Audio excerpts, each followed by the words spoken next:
Hey, I'm Bacon, and I wish the light in here wasn't so yellow.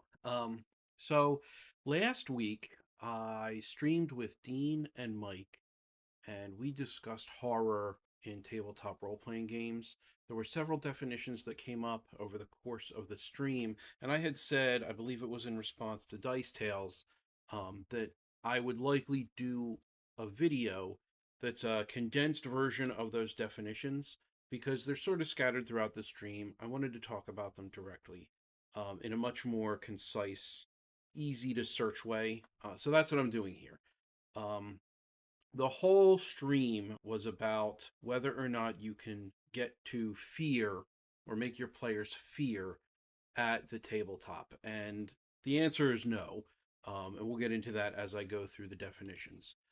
The definitions are going to be anxiety, dread, fright, fear, horror, and terror.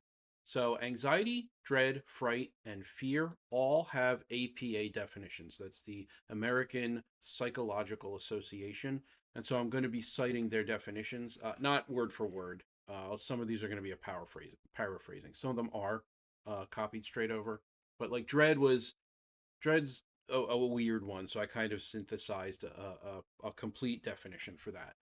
Um, Horror, it doesn't have an APA definition because horror isn't actually psychological, it's cultural. And I'll get into that when we go over to horror. And then there's terror, which also doesn't have an APA definition, but it's largely considered to be, well, we'll get there. We'll get there. So we'll start with anxiety. Anxiety is an emotion characterized by apprehension and somatic symptoms of tension in which an individual anticipates impending danger, catastrophe, or misfortune. So this one is achievable at the table. You can supply players with an impending feeling of danger or misfortune, sometimes catastrophe, but this is something that is achievable at the table. Dread is an anticipatory anxiousness. It's disquiet in the face of something expected but not yet present. Anxiety, by comparison, is diffuse and dread is specific. So you can have anxiety about what tomorrow may bring, but you are going to dread a test that you have tomorrow. So it's diffuse versus specific. Dread is another one that you can supply your players with. It's very it's as easy as it would be uh to implement anxiety. I say implement, that's probably not the right word, but you know what I mean. To get at anxiety, to provoke or evoke anxiety in your players, it's just going to be from a specific source. The big, the big bad, whatever it happens to be, can likely provoke this. A circumstance can provoke this. A specific reaction to a character action can provoke. There's plenty of things that can instill dread. Fright, according to the APA, is the emotional reaction that arises in the face of a dangerous or potentially dangerous situation or encounter. Fright differs from fear in that the danger is usually immediate, physical, concrete, and overwhelming.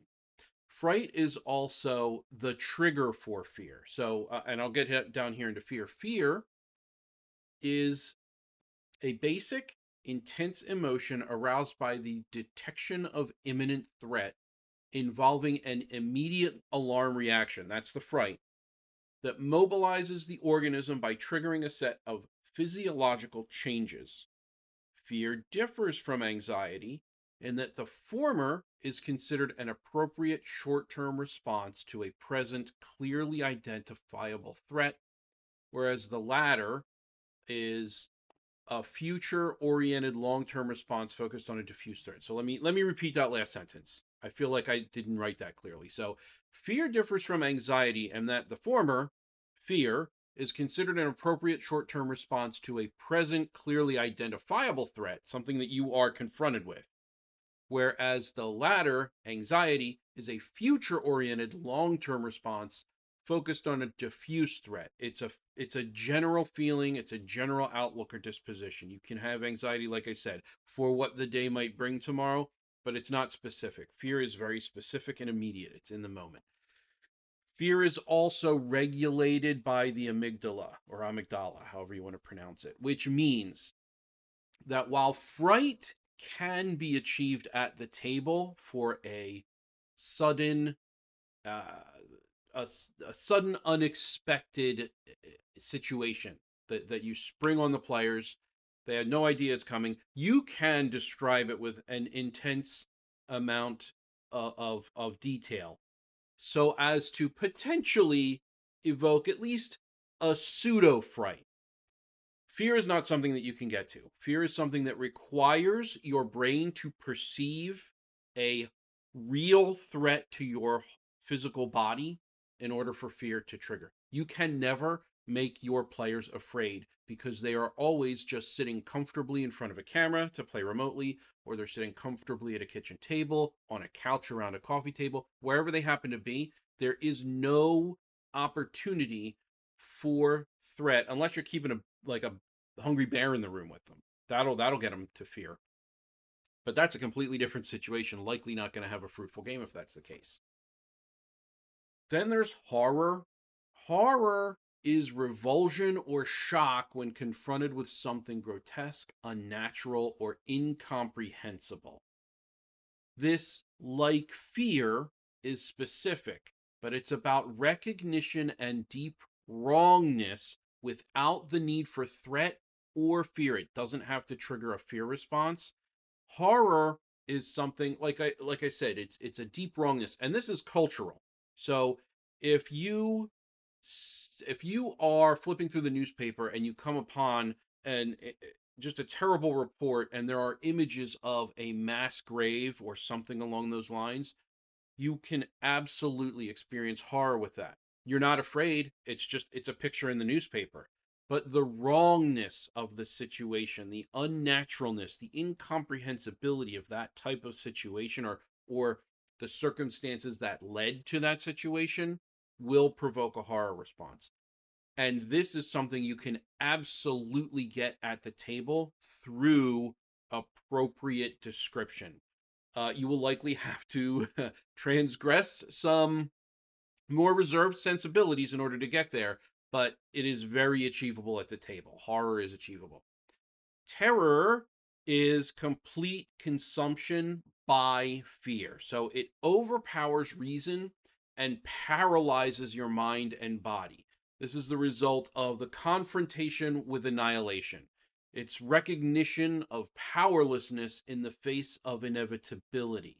So this is something that is an anticipation of impending danger, catastrophe, or misfortune, much like anxiety, but it is the actual confrontation with the hopelessness and helplessness of a situation.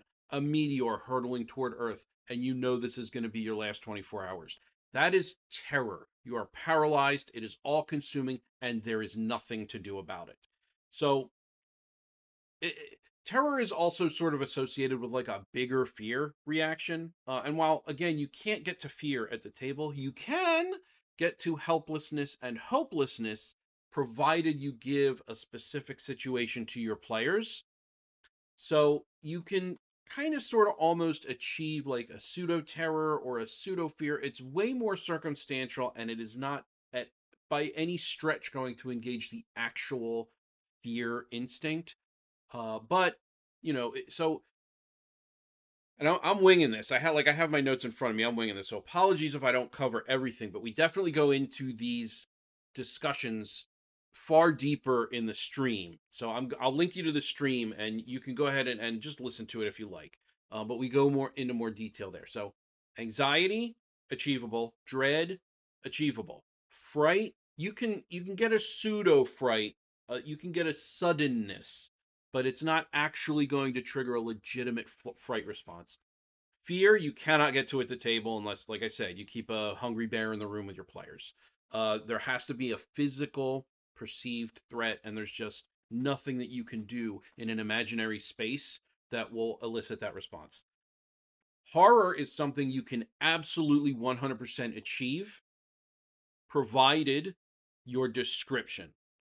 or the circumstance that the players are confronted with, the what things that they witness, certain events that are taking place in the world, you can absolutely get to horror. And then terror is something that you can borrow from but not actually achieve. So you can get levels of helplessness and hopelessness out of your players, but you cannot get to that paralytic fear response that just locks them up. Because again, they're around a coffee table or at a kitchen table or streaming, not streaming, participating remotely via camera and computer. You can't override that sense of physical comfort, that real comfort that they have in the moment while playing the game. So there are the definitions. I hope this was helpful. Again, we go into much more detail in the stream. It's a great conversation, if I do say so myself. So I would encourage you to watch it. But there it is. Thank you, and I'll see you in the next one. Take care.